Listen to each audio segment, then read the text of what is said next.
Hindus would find a large number of their customs thrown beyond the pale. So we do know the complications there, and perhaps that's one of the reasons why the government is sitting tight over this matter. I don't know. I can only surmise. But the fact is that it might end some of the anomalies where a large number of Hindu customs have been codified, but not quite Muslim customs. And there are enough examples of that, sir, and I can list them for you. I mean, you have a situation where there's no adjudication of many questions like age of marriage, polygamy, inheritance, property rights, or custody of children for the Muslim community. Now, what explains the hesitancy around codifying their personal laws?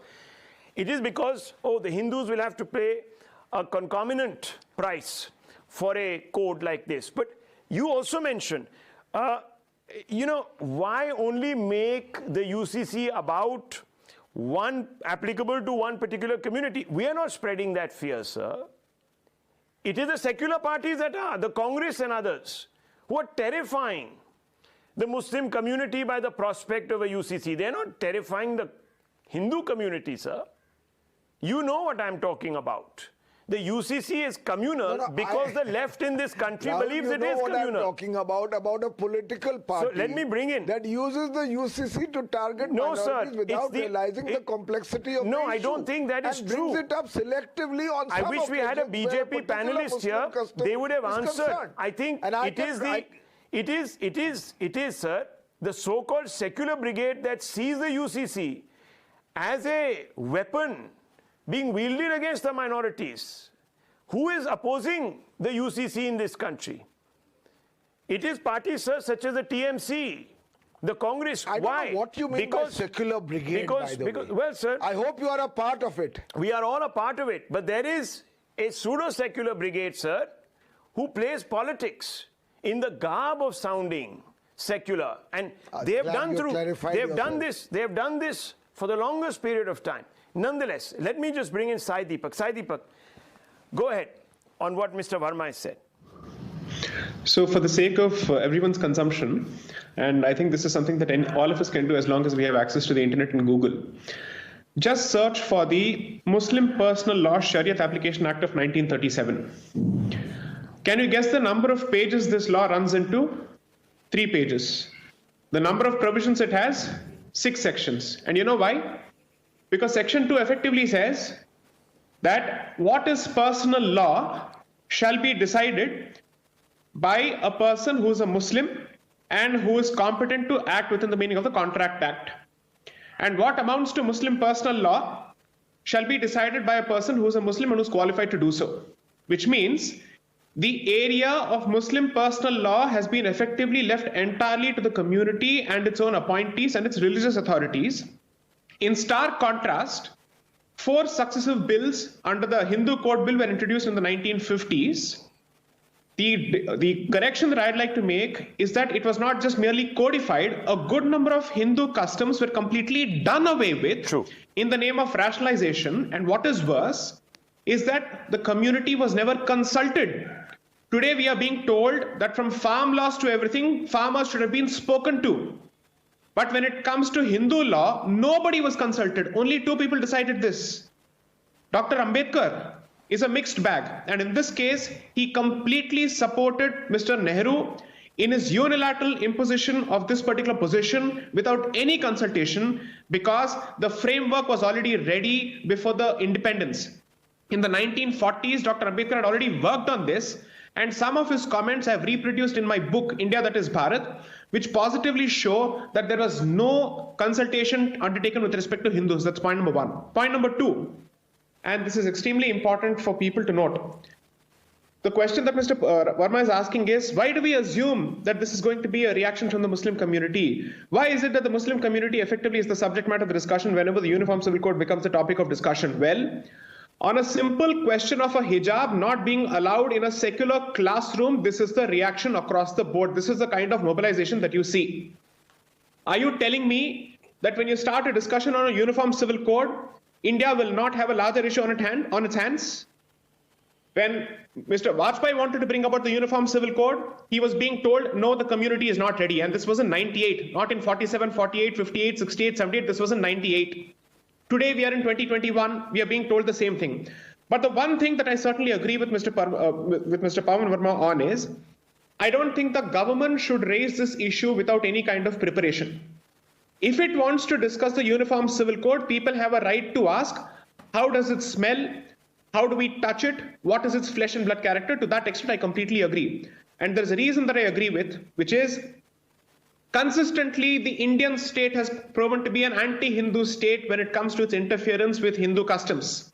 Therefore, more than the impact of the Uniform Civil Code on the Muslim community, I am concerned with the impact of the Uniform Civil Code on the Hindu community, because the standard operating procedure of the Indian state, regardless of the dispensation, is if I have to undertake a measure which is specific to a non-Hindu community, I will not be able to sell it across the board unless and until there is a compromise that is made by the Hindu community. Therefore, since this is seen as a slap against the minorities, the Hindus too will have to be slapped along with it. That has been the traditional position. Name one legislation which is Muslim-centric in nature or non-Hindu-centric in nature that has been passed since 1947, which has the effect of imposing even reasonable constitutional restrictions on their religious rights. None, zilch, zero, nada, nothing. As a lawyer, I'm throwing this challenge to anyone who can actually confront me with this. The one legislation that was supposed to be doing this was the Maintenance Act, with respect to marriage maintenance. And all of us know that resulted in Shah Bano, and from there it snowballed into the controversy with respect to Ram Janmabhoomi, and we are all facing the consequences of that. In which other country, Mr. Verma wants a specific question saying that Hindus are being effectively used as cannon fodder by a particular party. Sir, I'm sorry to say this, you have to correct yourself on this. Hindus have sentiments independent of the BJP and the RSS. And Hindus have certain issues with respect to which they've been treated in this country, independent of what the BJP says and the RSS says. Hindus certainly have a problem with the fact that over 40,000 temples are currently under occupation within their country under the name of the Places of Worship Act of 1991. Therefore, the point I'm trying to make is, kindly do not reduce Hindu concerns to a political party's concerns. There are legitimate concerns. Was there a BJP in place when the Ram Janmabhoomi movement started? BJP did not even exist. Even RSS did not exist. RSS was founded in 1925. Whereas the Ram Janmabhoomi movement has been going on at least since 1858, when the very first police complaint was filed. So it is extremely convenient on the part of some of these people to reduce all Hindu interests and issues as pro-BJP, pro-RSS issues, as if they are purely political. No, they are very serious cultural, civilizational, religious issues that we have a legitimate problem with. And in every other country, we speak of reclamation of places which have been taken over by colonizers. Bharat has seen 2 waves of colonization. I dare say 3 waves of colonization. The first by the Muslims, the second by Christians, and the third by Nehruvian Marxists, who are hell-bent on propagating the first 2 colonizations and changing the self-image of this particular country and its natives. That is a fact. Therefore, the point I'm trying to make is very simple. This victimhood complex is way past its sell-by date. Because if Saudi Arabia can take a look at its past and it can say we wish to move forward, and this is not what we want to be for the rest of our lives, and this is not what we want to be known for, I'm sorry to say, in this country, where you effectively recognize 3 specific categories of Ashrafs, Arzals and Ajlafs, well, the Ashrafs are basically changing, so it's time for the Ajlafs and Arzals to change. If the Ashrafs are setting an example, since that happens to be the epicenter of the global ummah, I hope that particular change translates to change as far as even India is concerned. I just have one more point to make. In which other country with close to 80% majority would you have expected the majority population to wait for 200 years to get one of its places out of 40,000 places, and that too through the court? The matter reaches the Faizabad District Court.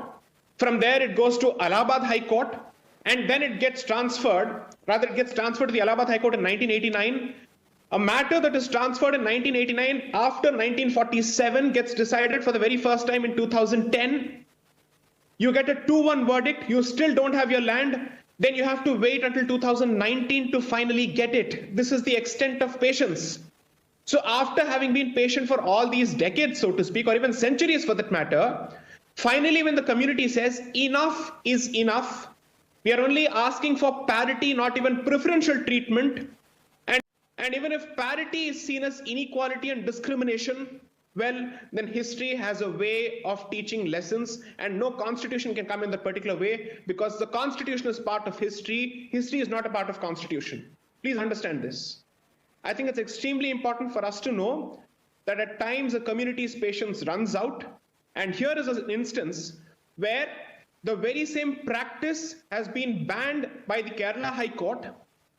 And today we are being told that a school imposing that rule across the board, not specifically to one particular community, is being accused of bigotry and discrimination, and it is standing in the dock. There is one sensitive issue that nobody has pointed out in this entire hijab controversy. Let me highlight this.